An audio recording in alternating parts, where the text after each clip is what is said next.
Hello everyone. I'm Arthur. I'm from the marketing team of Fuel, the marketing agency. And here we have the Fuel team. Let me introduce the guys. So we have Erik. Everybody knows Erik. We have Francois, Ed, and Dan. Hi everybody. A few weeks ago, we did the first webinar where we answered a lot of questions which were gathered from the community, from the people who are following Fuel. And we promised that we'll do a follow-up webinar answering more questions because there were a lot of questions still coming in. So we filtered out and we gathered all the questions and we kind of identified the most repetitive questions. So we gathered those questions and we'll ask the Fuel team today so that we'll get the answers to those questions as well. And then if there will be any more questions which will still be unanswered and you have more questions, you can send them here in the chat, or after the webinar, you can send it to fuel@fuel.us, and we'll try to organize one more webinar. I think this time we'll do it closer to Australian time zone, right, Francois? Yeah, we have to. All right, perfect. So let's not waste any more time and let's jump to the first question, guys. So the first question would be the development stage. Like a lot of people are interested, they want to know at what stage are we now in the development process. I think Erik would be the best person to answer this. That's pretty cool. So I guess people have listened to the last webinar when we went through the seven stages of the process. But as to where we are, one of the things that a lot of people don't know is things do not go at the same pace through that process. The only time that all of the pieces together go through a phase is validation. So at the moment, there's a lot of reasons for that. It makes it much more efficient. But anyhow, so as far as this the bike is today, there are probably a couple parts that are in the concept phase, a couple features. There are some in the proof of concept phase. Many are in what we call a product development phase, and a few are actually through design durability. And so that's pretty much where we expect to be, right now at this phase in a project. All right, thank you very much, Erik. Thanks for the answer. So let's jump to the second question. So the second question is about the video, which we all saw about Erik reviewing the motorcycle. So a lot of people want to know, is the motorcycle in the review video a working prototype? Dan, maybe you can answer. Well, it was very difficult to film that video. I was being towed behind a truck on a rope, and then we CGI'd out the rope.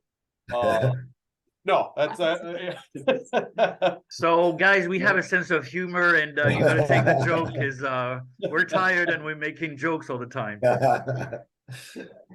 He's our MIT snarky engineer. The point, I think some of the people have just seen the video of us, the bike sitting stationary, but there are some videos out there of the bike being ridden around that are actually a year, maybe 2 years old. Oh yeah. So it's definitely a working prototype. It's a prototype, but it is very very functional and very fun to ride. And I think behind the question was to say, is this prototype the prototype that you're going to turn into production? And I think there was a misunderstanding under the word prototype because it covers a lot of different stages of development. What we have today is a working prototype, and it's, as Erik described, some parts are still proof of concepts, and some are more evolved, and some are already in the hands of the CAD designers. And so what we have, it's a hodgepodge of different things, and visually it gives us a one-to-one size of what flow is going to be. Some of the features are not there. It doesn't have the fast charging 10 kilowatt battery with a NACS plug, and we're testing it, not yet, but it's already given us the first impression of how it goes. And it's silent, it's fun to ride, but it's not at the spec that we'll have in a few months when we'll have the next stage prototypes. And at the end of the day, if collectors are interested, there'll probably be 6, 7, 8, 9 prototypes to put in a museum to show the entire development of the flow, because it's not a unique piece. Yeah, but right now we're using this bike to learn from, and it's again very, very functional. And it stops raining. Maybe I'll take it for a spin today. Yeah. And by the way, I had the privilege of riding it, and Dan almost shot me for doing that. Not ready for the marketing people to ride yet. Yeah. Yeah, I'm a marketing people. Thank you, Erik. All right. All right. All right. Thank you very much. Great. So the next question is, will Fuel create test units or events for test drives prior to delivering the first few production units, or will deliveries come first? Ed, maybe you can answer this.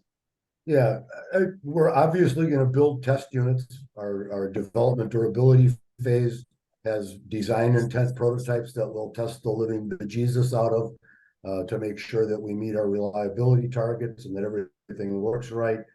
Our product validation phase has products that are production intent, made from production tooling, but those will also be tested to ensure that we're meeting our product reliability, to be able to establish what mean time between failure is for parts that we're concerned about for a long term. But when we start production, the very first bikes we build are going to go straight to customers. So at that same time, we will be building products to order for some distributors and stuff for test rides and things like that. But the first bike that comes off the line will go directly to a customer. That's the whole idea. You guys believe in us. We're going to deliver to you. We have a sound problem here, Erik. Can't hear you, Erik. Yeah, I think Erik cut off for a second. Yep. Couldn't hear you, Erik. Yep. Dan, Erik, are you there? Repeat your last word. Oh, sorry. Can you hear us?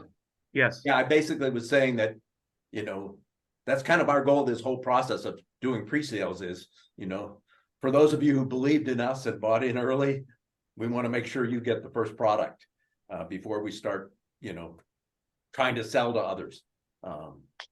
That's the way it should be. Yeah, that makes sense. The first batch goes to the first people who believed in fuel. Yeah, and I understand the angst of a lot of our early backer and customers to jump on the bike but as per any manufacturer, it is not possible to put customer on what we really call prototypes, because those prototypes are not necessarily safe. They're not necessarily developed to give a test ride, and only, as Ed said, the pre-production units that are meant usually for distributors and journalists, and the first production certified unit customers are possible to do test rides on. And what we'll try to do is, with really selected journalists and experts, have them review pre-production units that are, as Ed said, used for long-term durability tests that are very close to production. There might be a couple of flaws on them, pun intended, but it's at a stage where professional reviewers can actually understand and know exactly where we are in the process and can give it an opinion on the ride and on the product, knowing where it is in its development and that it's not a final production vehicle. We, as a rule, we don't offer rides to customers on pre-production vehicles. It's not a good thing. It's not a possibility. And let me jump in for a second, Francois. And I just want to clarify something. You made the comment that the pre-production units weren't safe, and that's not really the right word. They're not. They're absolutely appropriate for their intended use. They just don't necessarily have the durability that a final product will, and we're still learning from them. And so they're the thanks for correcting. We put a professional test rider on that we learn from. They're absolutely safe for what we use them for. They're just not finished and durable. So I just want to clarify, because that is a buzzword. And when it comes time to engineering and test stuff, Why don't you let me and Eric comment on that? So yes, that's and when the time comes, we'll be looking at how we can get people on them. But as Erik said, we want to get bikes into the hands of customers right away. You know, the customers come first. There's also another risk, as like I said, is, you know, some experienced journalists we might let on early. Let me tell you, not too early, because I've been in the business for a long time, and getting journalists onto a product that's not ready. And even if you tell them what's not ready, they'll feel like they want to report it, and then people think that's what's in the product. So you know, I've done it before. People in EBR, and it's a bad choice. You get it to where it's really right, and then you let them ride it. And I think we have enough feedback from our customers and people to know what the product needs to be when it gets delivered. Yep. Yeah, definitely. And also the experience, right? I mean, first impression matters. So we don't want people to use to test drive a prototype which isn't the final product yet. Yep. We try not to use the final customer as a test rider. Yeah, That's the good way to put it. yeah, which makes us different than a lot of other. Yeah. All right. So let's move on to the next question. I think this one is also for Ed. So when will the production begin? Now, the magic question. As Erik said, there are many different components of the vehicle that are in different stages right now. Based on our experience, we see us being able to build the first production intent units before the end of 2024. As we go through the stages of development, there's some possibility that that's going to change a little bit. But right now, with what we know today and what we are expecting to come in the future, it looks like we'll be able to start doing production intent vehicles before the end of 2024. Yep. As Ed knows, I mean, it was a good question for him because he's very much involved in the supply chain and the production line. Fundamentally, it won't start until it's past the validation phase, until everything works. And sometimes there's, and then that could be just a supplier a little late, you know, things like that. But that's the way we do it. We just got to wait until that stuff's done, and hopefully everything goes right and we get out there. But if there's some things that are questionable, we will not start production until it's right. And one thing also, I mean, we have a lot of experience developing products like this. We have a very good knowledge base. So really, when we do our development durability testing, we're confirming what we've already done intellectually. So, you know, that we're pretty good at that, but that doesn't mean we don't ever get a surprise. So, and also I want to stress one thing is sometimes we have good surprises. Yeah. You know, it's not always a delay. Sometimes, That's you know, we're a few weeks ahead on the schedule, and then, you know, I pop a bottle of champagne because I love that. And, you know, I'm the side of the customer. I want my flow, you know, as soon as possible. And as Ed said, you know, the planning says, the schedule says we'll have the production intent vehicles in 2024. And then everybody has then to remember that we've had a quite large number of orders already, and we have a lot of people, you know, pre-ordering, and we have now distributors asking, hey, you know, once you have distributed these, you know, delivered those bikes, you know, can we have this and that? I mean, we're not going to build 3,000 bikes in 2 weeks, just, you know, so that everybody's clear. It's going to be a longer process as well. That's very true. And this is actually, that number is not coming from anywhere. I mean, this is pretty much, we think, the first batch of production that we're going to start with. So it's going to happen gradually over time, and it's going to take a little bit of time to deliver everyone.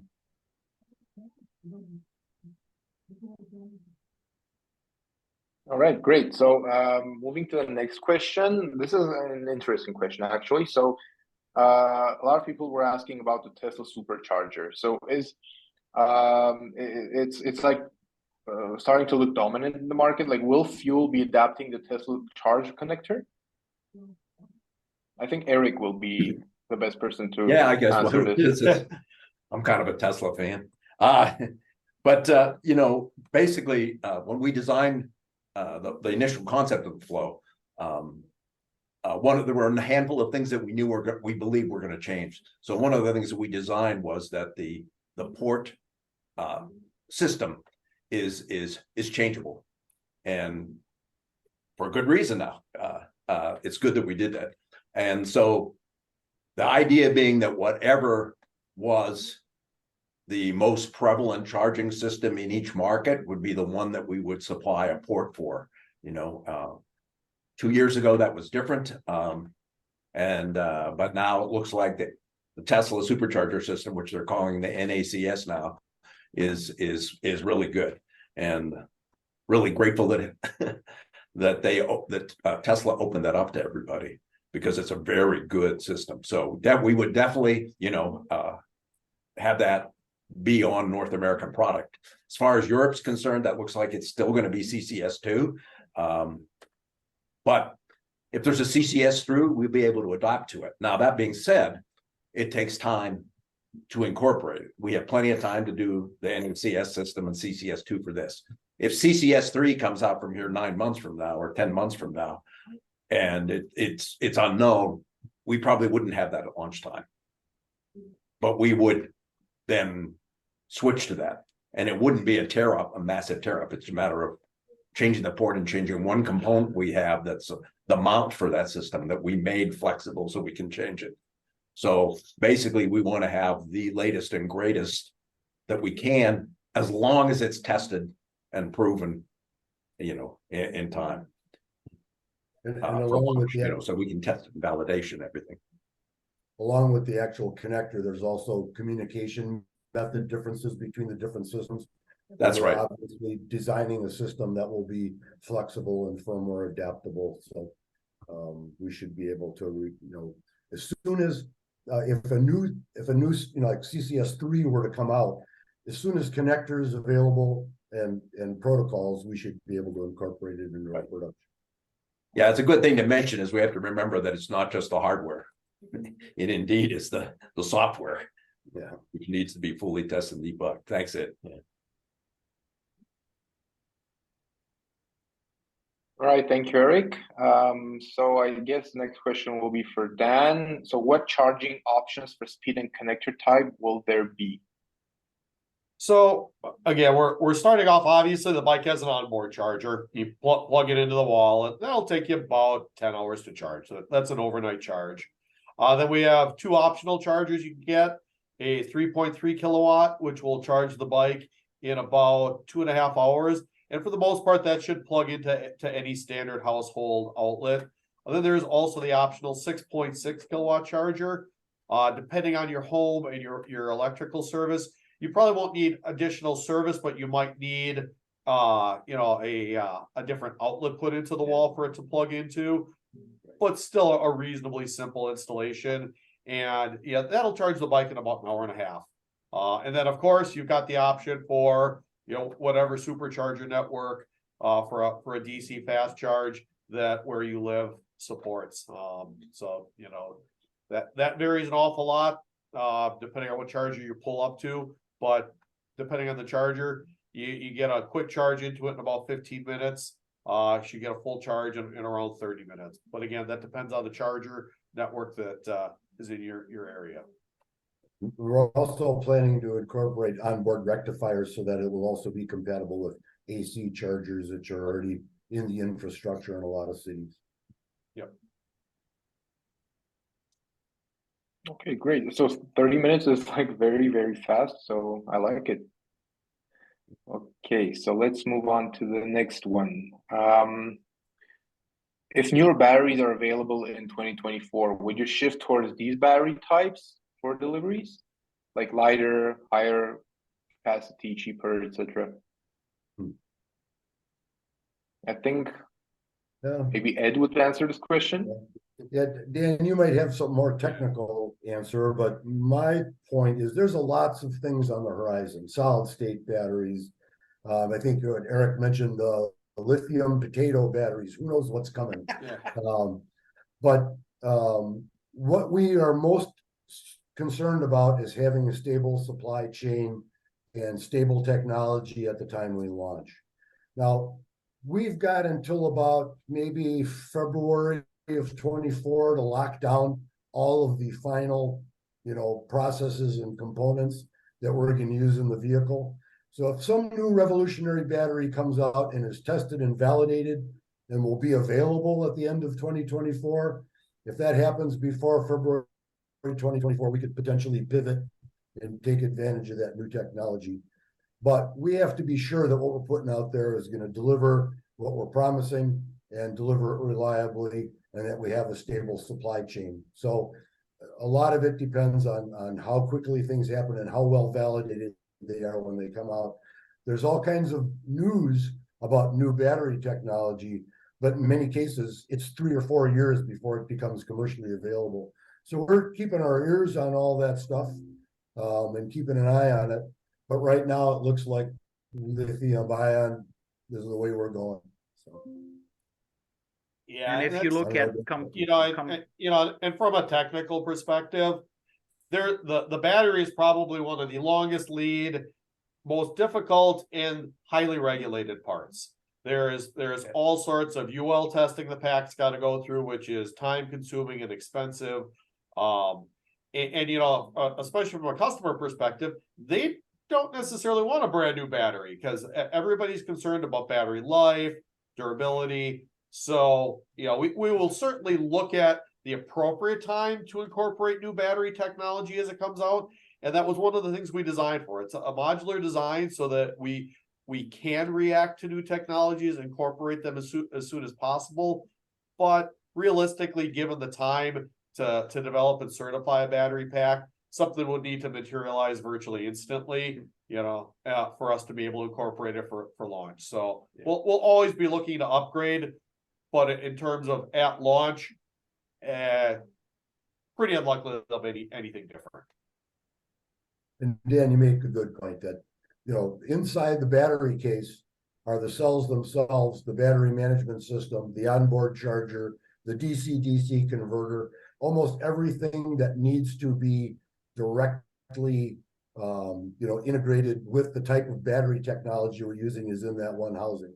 So the rest of the vehicle could stay unchanged and we could work just on a new battery housing to adapt to a new technology. So the design is kind of, been conceived knowing that battery technology will be changing as we go through the product lifetime.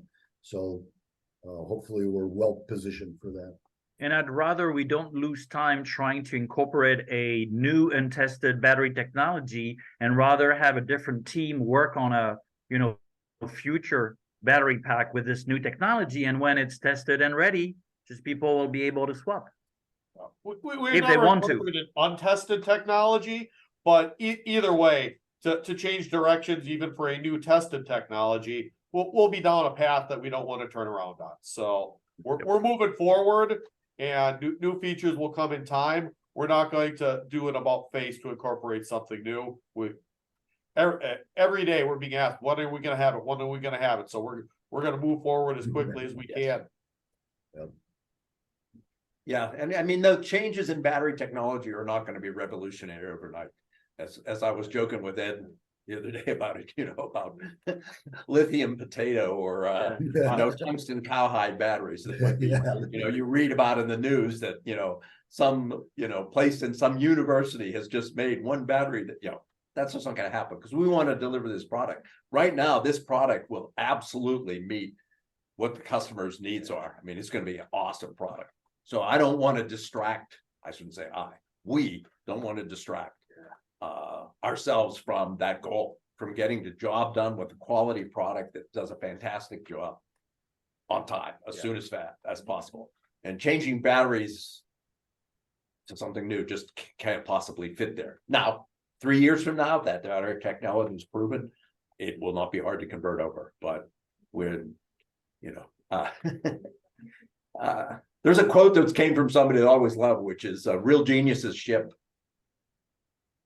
on time. Yep. Yep.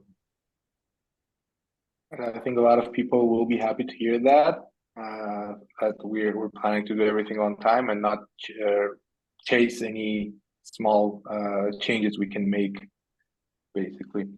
All right, so the next question, this is an interesting question. So in the review video, Erik states an urban range of 180 miles. That's 30 miles more than previously stated. What changed to get the range boost, and what range standard are you guys using? Well, Erik really likes to push us, and when he makes a big statement publicly, that's a pretty good push. So you know, Erik's a futurist. He wants to make sure we're getting the best range. But seriously, and to the point, what test standard are we using? Right now, we're giving you numbers based on how we see the vehicle being used and what we know for performance predictions. We will be testing it to the EPA, the World Trace, the Urban Trace, the motorcycle standard, but we don't have final batteries. We don't have final motors, so running to a specific test cycle is not really useful right now. We will provide that information when we have the parts to perform a meaningful test. But right now we're talking about how we see the bike used. And I think the difference between Erik's number and the number we've been advertising is we're being conservative on the number we advertise. It's intended for urban use, but at the same time, we know people are going to go a little bit faster. They're going to hit a country highway, hop on the freeway for a mile or two, and you know the range will be a little bit lower as a result. And we very, very much want to deliver on the specs we promised. That is a personal pet peeve of mine is every electric product, and I think all of us, every electric product on the market under delivers on the specs that they promise, and everybody's disappointed. And we want to hit them or over deliver. So if you really use this bike the way that we've designed it for urban use in highly congested cities, it will get a better range than we're advertising. And that's what Erik is alluding to, because he's talking about using this product the way it was really intended in a city to get around town. So that's where you get the difference. And it's a big difference. And that's one of the things that, particularly why we built the product for urban to suburban is, you know, out on the highway, the burn with speed is cubic. When you go up, you know, if you redline this thing out on the freeway from the moment you leave and run at what its already limited top speed is to keep it from burning battery too quickly, it will, and you just get on the highway and just go as far as you can go, it's going to run out a lot quicker than 150 miles, as will every electric motorcycle. It's just simple math. You know, it's how many kilowatt hours do you have, and what's your CDA? You know, what's your burn? And all motorcycles are about the same. So it just is what it is. And people like to market it differently, you know, like say, okay, if I drive at 25 miles an hour the whole time, you go way, way further than you will at 85. So what's the balance? What's the mix? We've aimed this at an urban to suburban loop. What that is not, it actually depends on the country, what's an urban duty cycle, and it's all those things. So it's a little bit flexible, but I mean, the numbers are flexible. The reality is it's just math. Yeah. So it depends how you use it. And I think also that we know that the average trip on a motorcycle, you know, is rarely going cross country from Norway to Spain or from New York to San Francisco. There's of course these usages, but it's not the majority. And the majority of the people are using to go from Neuilly to the center of Paris and back, or they go, you know, from Zaventem to the city of to the center of Brussels. And you know, these kinds of, yes, you'll be 10 15 kilometer on the highway, you'll go 140 on the highway, but then just you're back into smaller streets and cities, and overall probably you'll be doing 30 kilometers 40 kilometer in a day. And I think flow with various speed and various tempos would be perfect for that. I mean, you can ride across the country on an electric motorcycle, but you better be prepared to take a long time, or have a diesel powered truck following you with a diesel. Yeah, it's not intended for that. Yes. Which all looks good, but the reality is, you know, what is it really good? That's what our goals are with this product is. What really works. Where is a market where you can have an electric motorcycle that's better than a gas one, that you can't do as good a job rather than a lesser job? And that's what we think this is. You cannot make a gasoline powered motorcycle that's as good urban suburban as this product is. You can make a highway gasoline motorcycle that's better than a highway electric motorcycle, just that it is the way it is. 10 years from now, maybe that'll be different. But it just is what it is. That'll take some big battery advancements, Stephen. Yeah. What am I saying? Yeah, this is me overestimating. That's probably 20 years. Big batteries, or maybe a technology which doesn't exist yet. Right. Basically, right? The previous question. Dilithium batteries. All right, great. So let's move to the next question. So what are the options for a cargo rack? Top box or passenger backrest? Any way to mount to the sliding seat frame so the rack and the box could move together? Ed, maybe you can answer. Yeah, we have lots of potential options and alternatives for accessory items, and we know that you know, additional cargo carrying capacity is something that's going to be of interest to a lot of our customers. But to be honest, besides initial concepts, we haven't dedicated a whole lot of brain power to those options yet.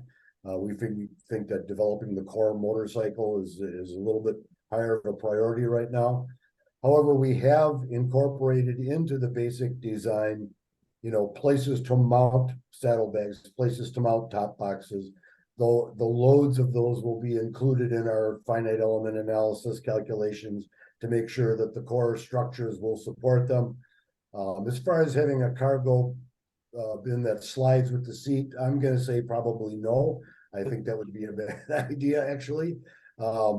But we can, we'll certainly get more into that. As what happens is, in the course of a design program, the designers are furiously designing core parts at the beginning. And once we move into the test phase, they have less to do. So that's when we start putting them on the accessory product. So the definition on those sorts of things will start to come after we've gotten through this initial phase of design and development on the core motorcycle. But we encourage you to continue to send us your ideas, what you'd like to see, what we can do. We'll try and incorporate as many good ideas as we can into thoughtful, very usable accessories. You know, that's true. There'll be probably some crazy ideas, some that can't be done. There might be some good ones. Fundamentally, you know, we've been doing amongst us, you know, motorcycle design for decades and decades and decades and decades. And so, and riding them for decades and decades in every way. So believe me, you know, we aren't some newbies that haven't thought about that stuff. So as a guy who did the original CAD layout of this prototype and the concept, I've already put in, I know where the saddlebags and mounts are going to be. The loads are being calculated for saddlebag and luggage weights on the back. The actual look and appearance and how those are going to be done, that's the stuff that will wait, you know, for later. But you do want to have that in your mind while you're designing the original product, so you don't have to go back and go, oh gosh, I forgot. What do I do with this major thing? So that, you know, we're already thinking a lot about that. And so I think, you know, this is not something that we're going to just, you know, pop up later. The actual details of it will matter. And that kind of stuff we don't want to cobble together. It'll be nice. This product is very nice and very highly finished, and that's the way we, you know, that's the way we want to do every accessory. So that'll be worth the wait to do right. But as I said, the core product is being pre-planned for it. We have not forgotten the idea that some people want to carry more.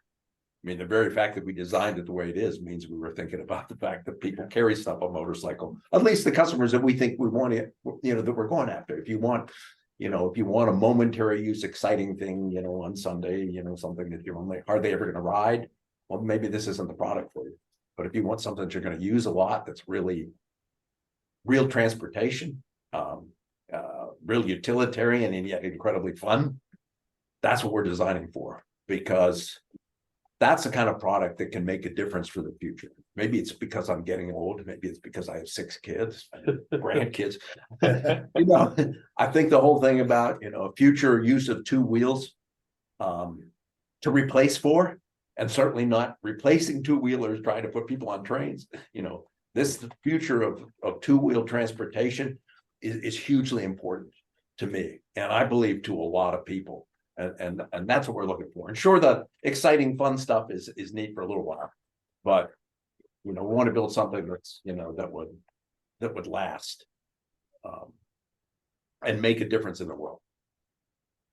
And it's already got 50 liters of storage capacity on it, which is, secure and weatherproof, which is something that virtually no other motorcycle has, and very few of those large Bergman style scooters have. So it's already got a lot of utility built right in.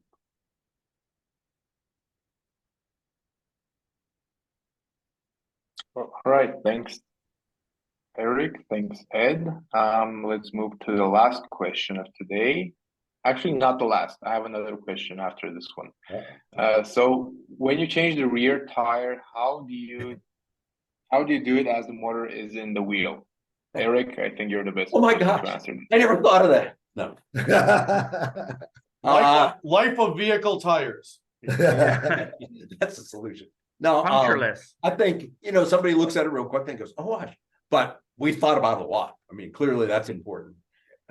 We've been doing motorcycles for a long time, and unfortunately tires need changed less often than bicycle tires. That's what I'm saying. I ride a road bike, a pedal bike all the time, and I have to carry tubes with it because I'm always getting flats. Bicycle tire technology is less advanced than motorcycles. But there's a number of things on this product that are very kind of, for lack of a better word, proprietary, cutting edge, that we're not going to show yet, because we want to, protect it a little until, buy ourselves more time for somebody else to go after it. But without a doubt, the wheel is going to be able to change easily. Again, we can't show you that, but that is something that, from the time we were first talked about using a, hub motor, it's like, okay, well, clearly we got to take the wheel off without it. So that's already, in the design. How we're going to execute that, it'll be fun to show you later, but we're not going to show it now.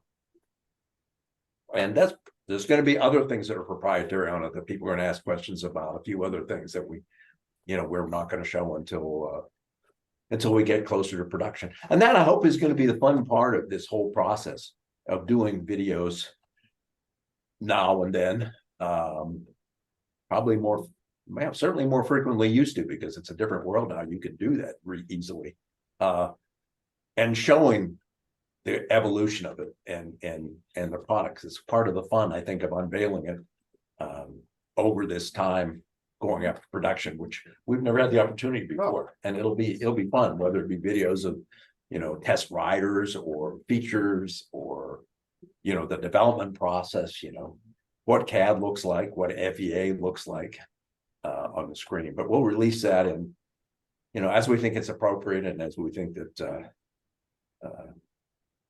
that it'll as people can find out if it's interesting to them. Because it's certainly easy for us as engineers to get all excited about some part of the process that most people would go, oh God, I didn't need to know that. I know, because I'm always, I go home and talk to my wife. It's like, all right, here's what we were working on today. And she's like, please stop it. But hopefully we'll be able to do things that are fun and interesting about the engineering process. Clearly, when it's done and we're zooming around, everyone's going to go, wow, that's fun. But I think there's fun stuff in the development process, and that'll be really interesting for a lot of people to see, and that's going to be fun to do. Yeah, we can basically translate the engineering language to plain English so that people can understand during the development process. All right, thank you very much, Erik. And one last question. This question is again for Erik. So Erik, when the fuels are out, the flows are out, what color are you going to choose for yourself? Well, the cool thing is you can switch the panels, so I'll probably get a couple of each one. That way, if I go speeding or something and I go home, I can go home and change the panels and go, that wasn't me on the blue one, mine's red. No, that was a younger me that would have done. I will personally get the NYPD one that we're showing in San Diego today, tomorrow, and Wednesday. Because with this one, I'll go through the traffic lights. Yeah, I love the designs of those as well. Yeah, those look great. All right. So thanks everyone. We are out of questions for today.